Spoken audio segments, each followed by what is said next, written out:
Página de abertura. Do livro Caminho, Verdade e Vida, psicografado por Francisco Cândido Xavier, pelo Espírito Emmanuel. Número da mensagem 113. Título: Não te esqueças. Porque muitos dos judeus, por causa dele, iam e criam em Jesus. João 12, 11. Narra o Evangelho de João que muita gente, encaminhando-se para Betânia, buscava acercar-se do Mestre, não somente para vê-lo, mas para contemplar também a figura de Lázaro, retirado do sepulcro. Nessa movimentação, muitos iam e voltavam, transformados, irritando os círculos farisaicos. Essa lembrança do apóstolo é preciosa. A situação, todavia, é idêntica nos dias atuais. A alma voltada para o Cristo quase sempre foi ressuscitada por seu amor, escapando à sombra dos pesadelos intelectuais que operam a morte do sentimento. Muitos homens estão mortos, soterrados nos sepulcros da indiferença, do egoísmo, da negação. Quando um companheiro, como Lázaro, tem a felicidade de ser tocado pelo Cristo, eis que se estabelece a curiosidade geral em torno de suas atitudes. Todos desejam conhecer-lhe as modificações. Se és, portanto, um beneficiado de Jesus, se o Senhor já te levantou do pó terrestre para o conhecimento da vida infinita, recorda-te de que teus amigos, na maioria, têm notícias do Mestre. Todavia, ainda não estão preparados a compreendê-lo integralmente. Serás como Lázaro, o ponto de observação direta para todos eles. Somente começarão a receber a claridade da crença sincera por ti, reconhecendo o poder de Jesus pela transformação que estejas demonstrando.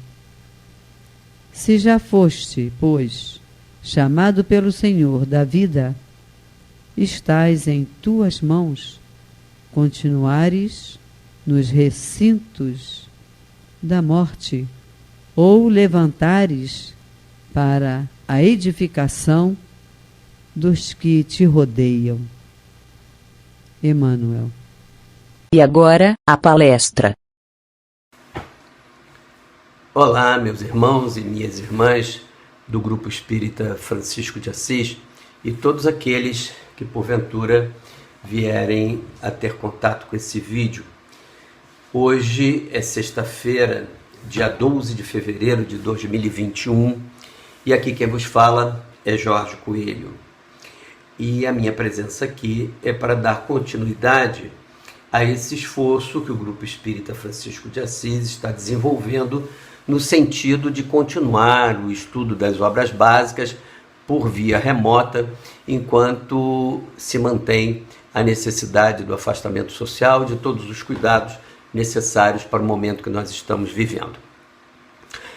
Como acontece nas sextas-feiras, nós vamos dar continuidade ao estudo de O Livro dos Espíritos. E vamos iniciar com o capítulo 4 de O Livro dos Espíritos, cujo título é Do Princípio Vital. E ao longo desse capítulo, nós vamos ver os seguintes subtítulos: Seres orgânicos e inorgânicos, que é o tema do nosso estudo de hoje, ainda será de outras semanas, porque as perguntas que nós vamos ver hoje, das 60 a 64A, não esgotam o assunto. Então esse é o tema que nós vamos ver hoje: seres orgânicos e inorgânicos, a vida e a morte, e inteligência e instinto. Antes de nós entrarmos efetivamente nas perguntas e nas respostas, que eu vou fazer naquele modelo que já combinei previamente com vocês em outras oportunidades, com a leitura da pergunta, a leitura da resposta, e nós refletirmos sobre a pergunta e a resposta, tendo em mente aquilo que nós já conversamos, de que as perguntas são muito importantes, tão importantes e às vezes até mais importantes do que as respostas, porque se a gente não sabe o que perguntar, se a gente não faz uma boa pergunta, a gente não vai ter uma boa resposta. E as perguntas de Kardec são muito interessantes e valem também serem analisadas, porque elas nos revelam grandes temas a respeito da doutrina e a respeito dos temas que a doutrina estuda. Então, antes de começar, eu queria fazer dois comentários que eu pretendo que seja breve. No meu caso, ser breve é uma grande dificuldade, mas eu queria comentar duas questões com vocês para que a gente possa já ter algumas coisas em mente para o que a gente vai ver a seguir.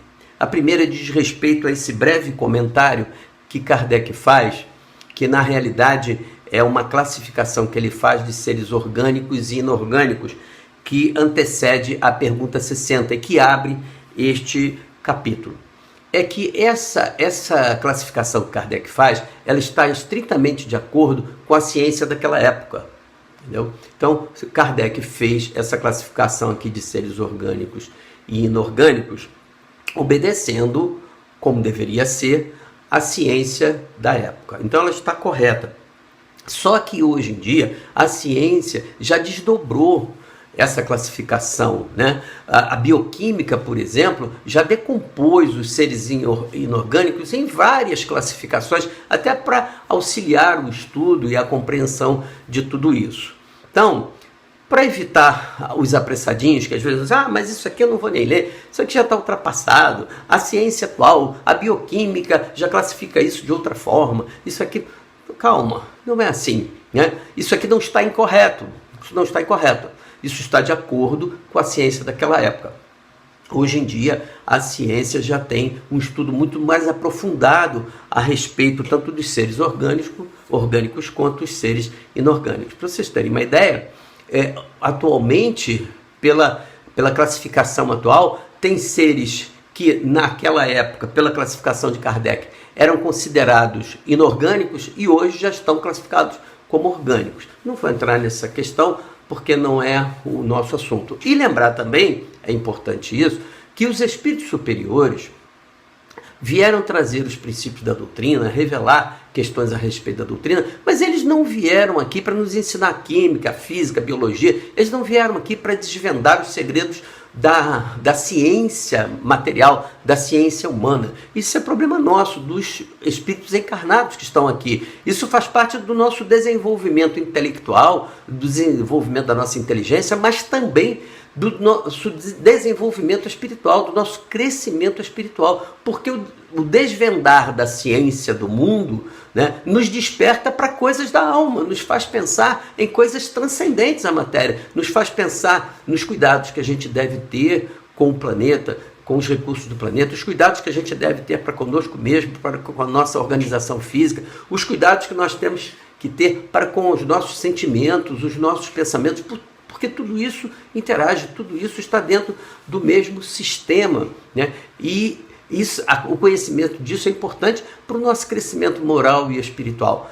Quando Kardec entra nessas questões, né, os espíritos entram nessas questões de ciência e de matéria, na realidade, eles estão nos preparando para daí adiante inserir nesse contexto o elemento espiritual, o princípio inteligente que somos nós, almas, seres imortais, espíritos imortais. E como é que funciona todo esse conjunto do mundo material com os seres imortais, interagindo com o mundo material. Então tudo isso é só um introito para colocar depois o elemento espiritual, tá certo?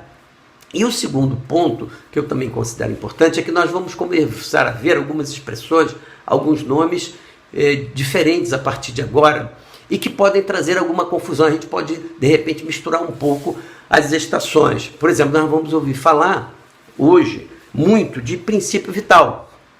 Então, e depois serão acrescentadas outras denominações, outros tipos de fluidos, e a gente pode acabar confundindo uma coisa com a outra. Então, para que a gente possa começar a ver isso com mais facilidade e evitar confusões, nós precisamos ter em mente uma coisa importante que foi dita lá na resposta à pergunta 27 do Livro dos Espíritos, quando Kardec questionou os espíritos codificadores sobre espírito e matéria. E aí os espíritos, nessa resposta à pergunta 27, eles lembram da Trindade Universal. Desculpe, dá licença. Velho é um problema, né? Fica com pigarro. Nem eu falando muito e falando rápido, complica um pouco.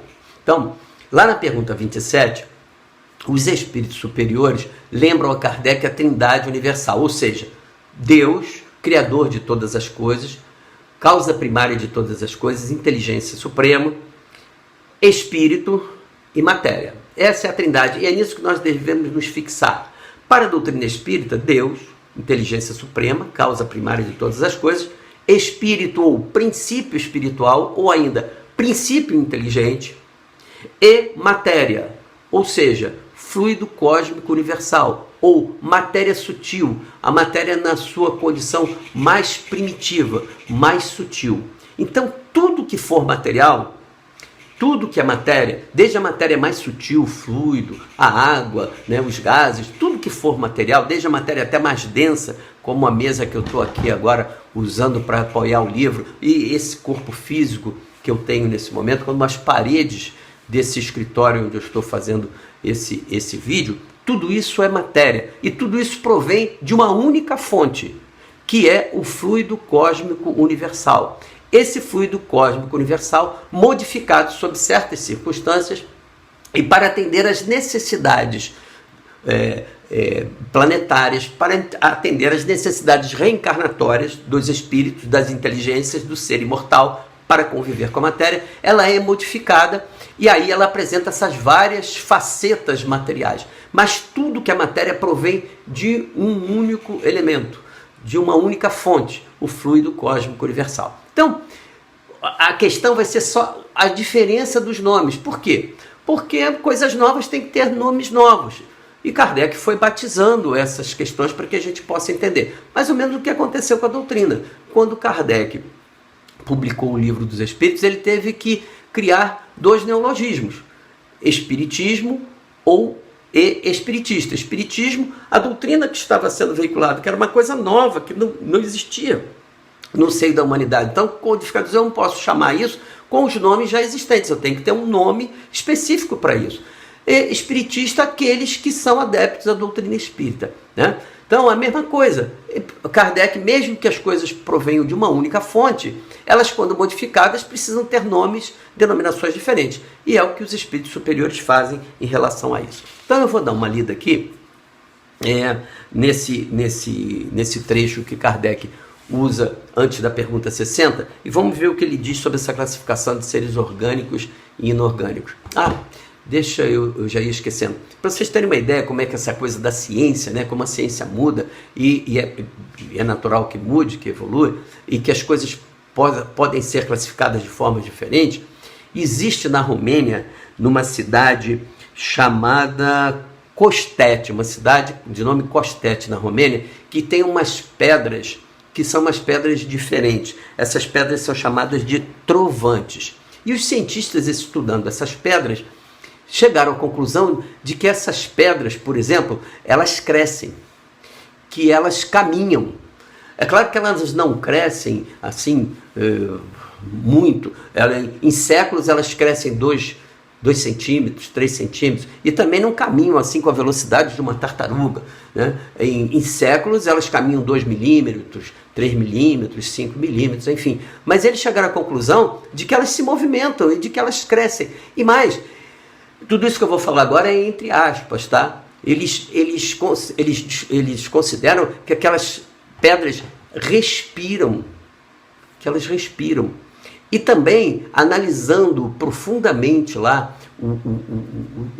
o teor da composição daquela pedra, eles, com instrumentos muito sensíveis, perceberam que aquelas pedras têm uma pulsação estranha.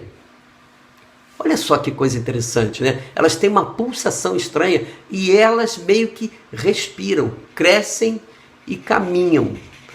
Há 200 anos atrás, 100 anos atrás, 200 anos atrás, qualquer um de nós, ou qualquer cientista, olharia aquela pedra. Essas pedras são milenares, né? São milenares, se perdem na esteira do tempo, né?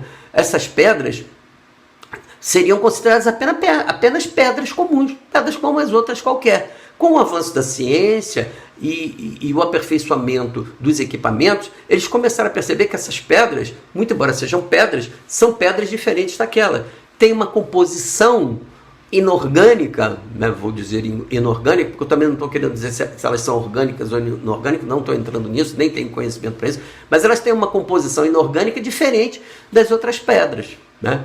Então isso é só para mostrar como é que as coisas se modificam, né? Kardec foi fiel à ciência daquela época, e ele diz o seguinte: os seres orgânicos são os que têm em si uma fonte de atividade íntima que lhes dá a vida.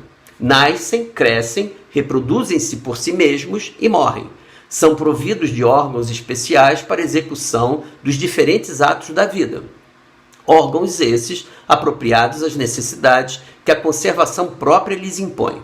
Nessa classe estão compreendidos os homens, os animais e as plantas.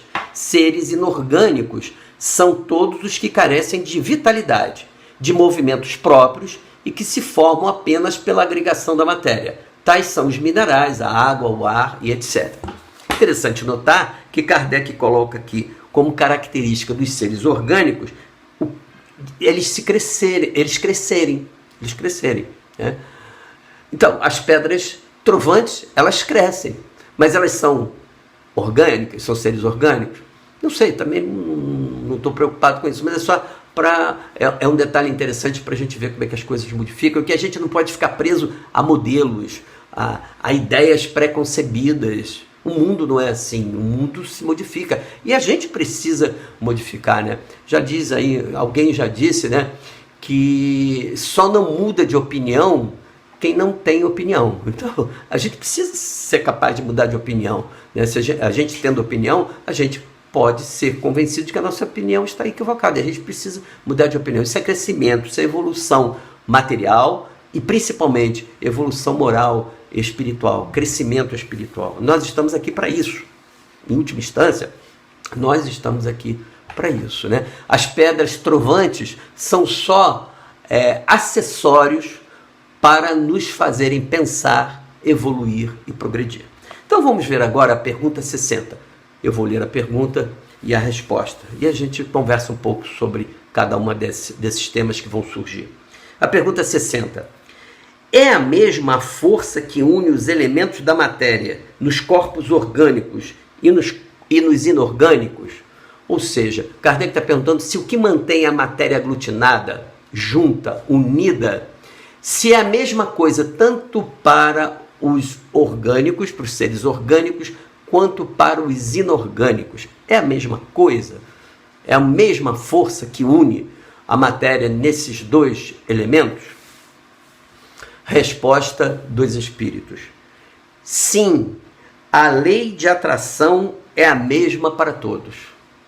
Ou seja, Kardec aqui está falando de uma lei natural, de uma lei divina natural, que é a lei de atração, que é a lei responsável por, no mundo físico, no nosso planeta, manter a matéria aglutinada, manter a matéria junta, para que ela possa ser utilizada, para que ela possa servir, especialmente servir às inteligências, aos espíritos imortais que reencarnam no planeta. Então, a mesma força que mantém a pedra juntinha lá, né, mantém os elementos, né, as moléculas da água juntinha, a mesma força que mantém essa mesa que está aqui juntinha, aglutinada, é a mesma que mantém a minha organização física, o meu corpo físico unido, célula a célula, elemento a elemento, para que esse corpo físico esteja em condições de suportar a intelectualização, ou seja, de suportar o espírito imortal que vai, através dele, evoluir e progredir nas suas várias reencarnações. Tá? Então, é isso. É a mesma força, não é uma força diferente, não é uma lei diferente. Então, vamos agora à pergunta 61.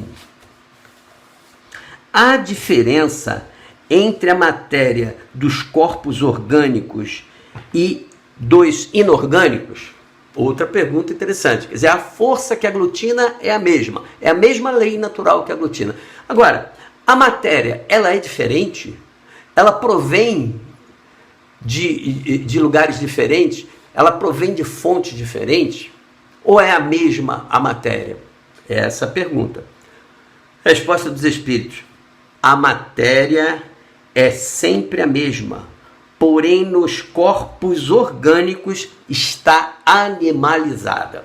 E aí vem uma palavra interessante, também nova para nós, que a gente precisa entender. Então, olha só, a matéria é sempre a mesma, ou seja, a matéria que compõe a nossa organização física, que tem vitalidade, ou seja, que está animalizada, que tem movimento, que tem vida, para suportar a presença do espírito inteligente, do princípio inteligente, a presença do espírito imortal, né, da inteligência, para se movimentar, para fazer uso da matéria. Essa matéria é a mesma dos seres inorgânicos, só que modificada, e provém da mesma fonte, do fluido cósmico universal, que foi modificado para atender, no caso dos seres orgânicos, a função que eles exercem no planeta, e no caso dos seres inorgânicos, a função que eles exercem para o espírito, para a inteligência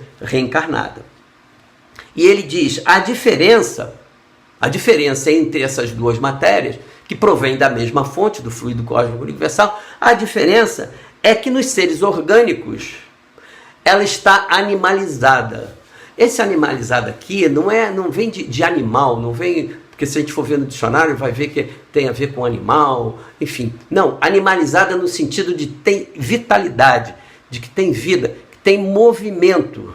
Então, o nosso corpo físico está animalizado, ele está vitalizado pelo fluido vital, que permite o movimento, que permite que o espírito, a inteligência, possa utilizar o corpo físico, movimentando esse corpo físico para a sua jornada no plano material da vida.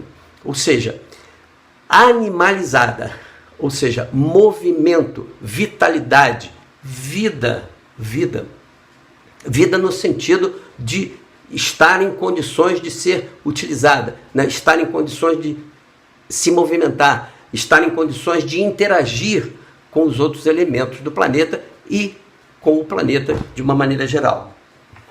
E a gente tem que pensar o seguinte, animalizada é diferente de intelectualizada, tá? O espírito imortal, os seres inteligentes da criação, que somos nós, espíritos imortais, e que habitamos os corpos orgânicos, nós intelectualizamos a matéria, ou seja, nós emprestamos à matéria animalizada a inteligência, o movimento inteligente, as decisões inteligentes, as escolhas inteligentes.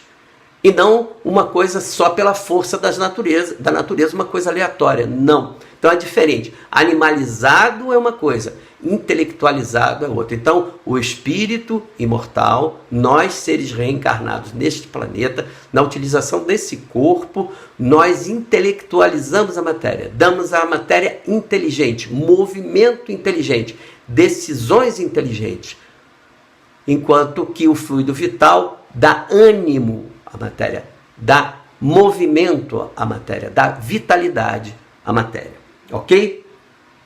Então vamos agora à pergunta 62. Qual a causa da animalização da matéria? Ou seja, por que a matéria tem movimento? Né?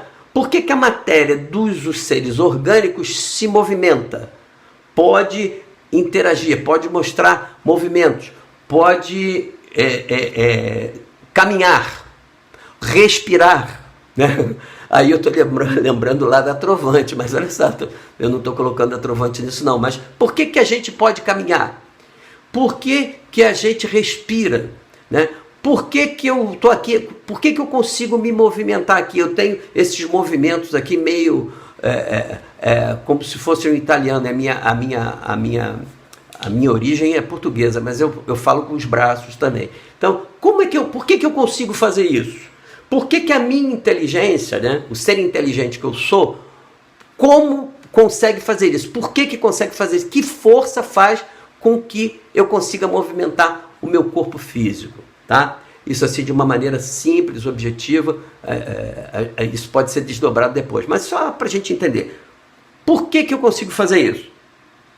Por causa da união da matéria, resposta dos espíritos.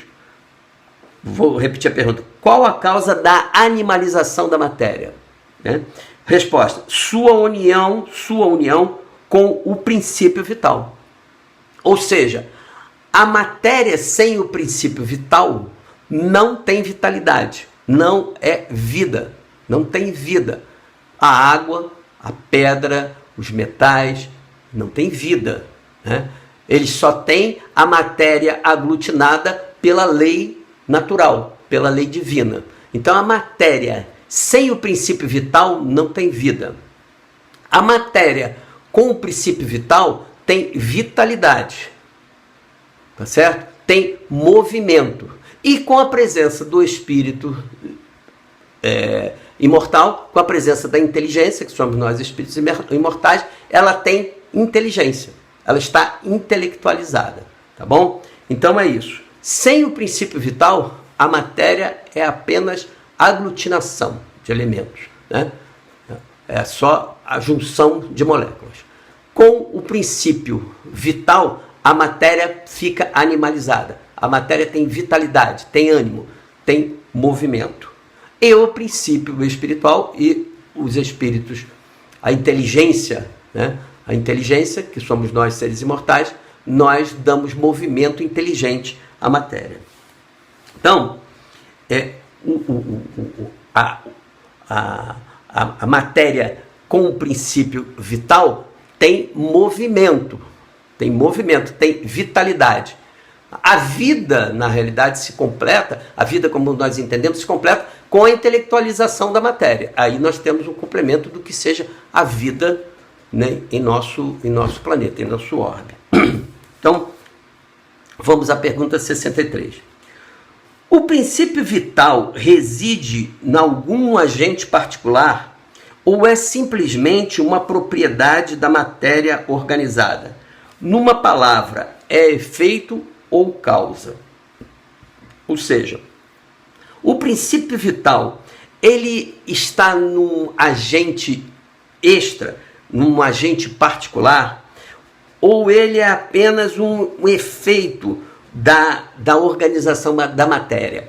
Ele é causa ou ele é efeito, né? Então, aqui, mais ou menos, seria o seguinte, vamos lembrar a trindade universal, né? Deus, princípio espiritual e princípio material, fluido cósmico universal. O que os espíritos estão perguntando é o seguinte, esse fluido vital, ele provém de um agente particular, ou seja, seria um quarto elemento, ou seja, é como os três mosqueteiros, né? Que os três mosqueteiros não são três, são quatro. Então, a trindade universal não seria três, seriam quatro? É isso que os espíritos estão perguntando. Ele é causa ou ele é efeito?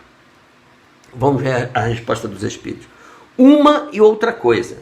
A vida é um efeito devido à ação de um agente sobre a matéria. Esse agente, sem a matéria, não é vida. Do mesmo modo que a matéria não pode viver sem esse agente. Ele dá vida a todos os seres que absorvem e assimilam. Ou seja, a matéria sem o princípio vital não é vida. Assim como o princípio vital sem a matéria organizada, sem a matéria aglutinada, também não é vida. Só é vida quando esses dois elementos se juntam. Quando a matéria organizada, pela força das leis, da lei divina, né, se une ao fluido vital. Nesse momento você tem a vida material. Com a junção do espírito, da individualidade, da inteligência imortal, que somos nós, você tem a matéria intelectualizada, a vida com inteligência, com intelecto, com movimento inteligente, né? Então, por que eles dizem que por isso eles dizem é ao mesmo tempo causa e efeito. E não é um quarto elemento, né? Na realidade, o fluido vital é fluido cósmico universal, a matéria primitiva, a matéria simples, modificada, que se juntando à matéria organizada, à matéria bruta organizada, aos corpos organizados e unidos pela lei natural, se transforma em vida, em vitalidade, em movimento. Então, ela dá a vida, né? O fluido vital dá a vida, dá movimento a todos os seres que o absorvem e assimilam, tá bom? Muito bem, então não há um quarto elemento. O fluido vital, ele é resultado do fluido cósmico universal. Ele tem a mesma origem que a matéria aglutinada, né? Que o corpo físico, que a pedra, que a água, enfim. A diferença é que ele vitaliza ou animaliza a matéria. Vamos à pergunta 64. Vimos que o espírito e a matéria são dois elementos constitutivos do universo. Kardec está lembrando aqui a trindade universal. Vimos que o espírito e a matéria são dois elementos constitutivos do universo. O princípio vital será um terceiro? Aí vem essa questão, né?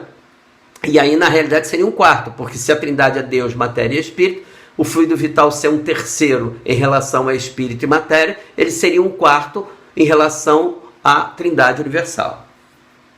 Então, o princípio vital será um terceiro? Resposta dos espíritos. É, sem dúvida, um dos elementos necessários à constituição do universo, mas que também tem sua origem na matéria universal modificada. É para vós um elemento, como o oxigênio e o hidrogênio, que, entretanto, não são elementos primitivos, pois que tudo isso deriva de um só princípio. Pronto, pacificou tudo.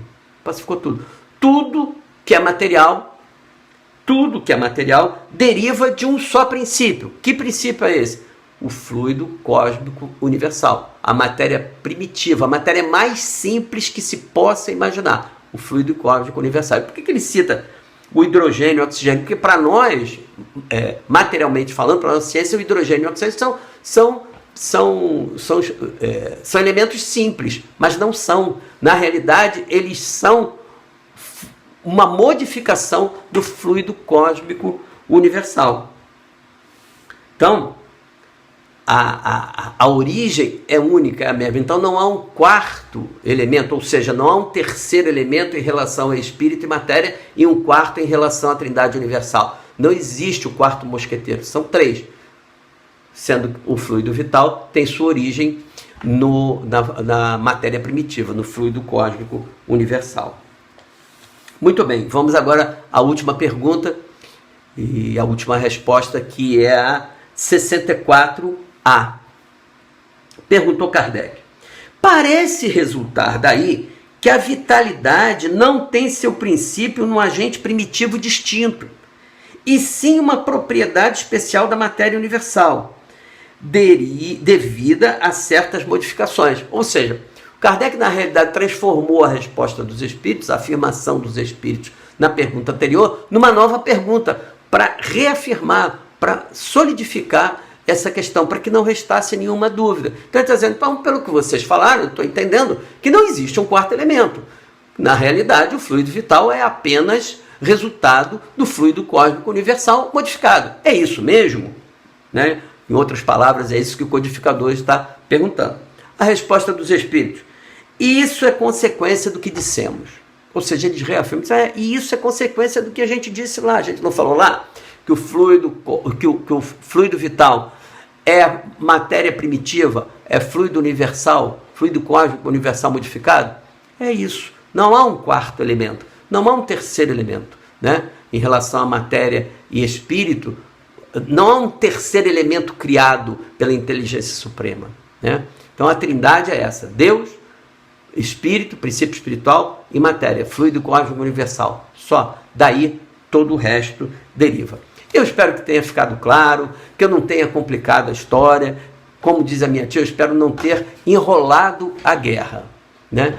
E espero que vocês leiam, estudem, reflitam por vocês mesmos, até para que vocês possam tirar suas conclusões e avaliar se tudo que eu falei aqui está correto, se eu não cometi algum equívoco, porque a gente comete equívocos, né? Nós somos espíritos imperfeitos e muito imperfeitos, e estamos apenas tentando entender essa riqueza extraordinária que é o ensinamento dos espíritos superiores que estão contidos nas obras básicas, e em especial nesse momento no Livro dos Espíritos, que é uma obra muito rica e que precisa ser lida, relida, estudada e reestudada para que nós possamos entendê-la da melhor maneira possível. Talvez ainda levemos muitas reencarnações para entender tudo isso, porque nos faltam muitos elementos para o entendimento e mais ainda, nos faltam sentimentos depurados, nos falta elevação de sentimentos para que possamos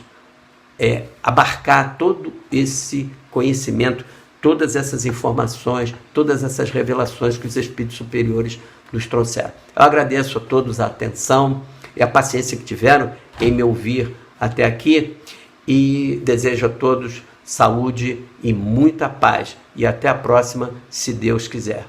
Fiquem com Deus.